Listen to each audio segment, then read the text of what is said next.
Hello guys! Ito gagawa ako ng baked salmon with spinach.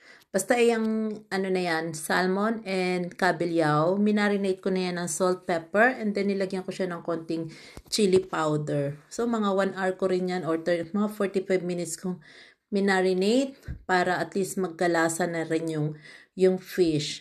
Kasi ilalagay natin yan sa oven later.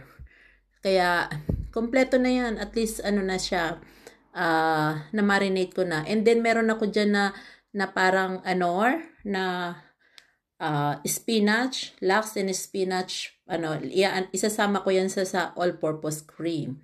And then, meron akong isang balot na spinach leaf, fresh yan, hindi yan yung naka-frozen. Yan, iba-blanch ko lang siya later. Kasi ayokong ilagay na ganyan para masarap din siya. 'Di ba? And then, ayan, yan na yung na-marinate ko na fish. And then, meron akong all-purpose cream. Slagsani kung tawagin nila yan dito. Kaya, ayan, basta i-marinate lang natin siya ng mga, the more na matagal-tagal ng konti, okay na yan. Tapos, syempre, pwede i-partner sa potato lang or, yan, ilalaga ko yung patatas and ayang tawag nito spinach, 'di ba? Tapos huhugasan ko lang 'yan, huhugasan ko muna yung spinach leaves, ibababad ko lang muna siya sa water para at least matanggal yung mga dumi-dumi ba. And then sa ano na yan, nilagyan ko siya ng chicken powder, salt and pepper para at least may lasa na siya pagka binlanch ko yung spinach. Kasi nga syempre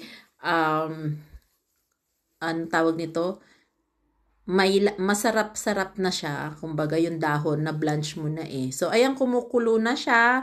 Kumukulo na, ilalagay ko na yung spinach. So, ganyan lang, di ba? So, halu-haluin mo lang. And then, nung na-blanch na, ayan na. I-drain lang natin yung tubig. I-drain natin para hindi natin kailangan yung tubig na yun. Tapos, dun sa pot na yan, nilagay ko yung slagsane or all-purpose cream. Saka ko imimix yung nor powder na, ayan, lax salmon spinach. Merong special taste kasi yan. So, para lumapot din siya yung sabaw. Pagsasamahin ko lang siya, so imimix mo yan para at least yung powder magsama. Saka ko siya ilalagay sa apoy para maluto, lumapot yung sabaw, and lalagyan ko rin siya ng konting salt and pepper.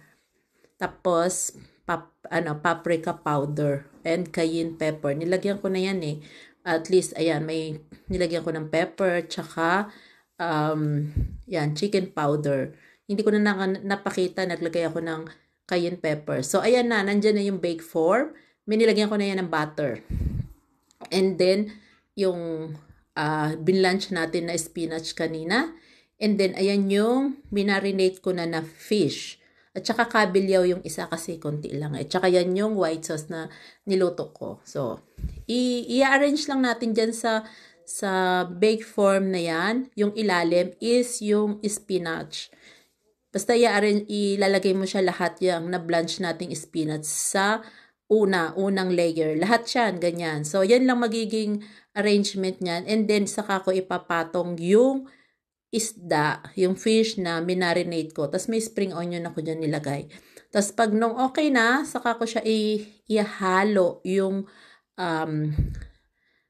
sauce na ginawa ko. Ayan na siya. And then, ibibake ko siya na-preheat ko na yung oven ng 180 grad. And then, ibibake ko siya ng mga 30 or 40 minutes. Depende, basta mag-brown-brown yung ibabaw. Ganyan lang. 'Di ba? Tapos, ayan, ilalagay na natin sa oven. I-start na natin siyang i-bake. Pero, syempre, yung rice, nag-i-start na siyang maluto. And then, yung patatas na rin. Sabay-sabay na yan mamaya. Habang niluluto yung sa oven, and then, naluluto din yung patatas. Tapos, ayan na, done na rin yung patatas. And then, chinek ko yung oven, still cooking. Tapos, nung pag-open ko siya, hindi pa siya masyadong brown-brown yung ibabaw. Kaya, ibinalik ko ulit. Pero yung rice And yung patatas is done na siya. Nabalatan ko na rin. Kaya noong mga ilang minutes lang na-check ko lang, ayan na, luto na. Yummy! Yan ang aming lunch for today. Salmon with spinach. Guten appetit! Thank you for watching!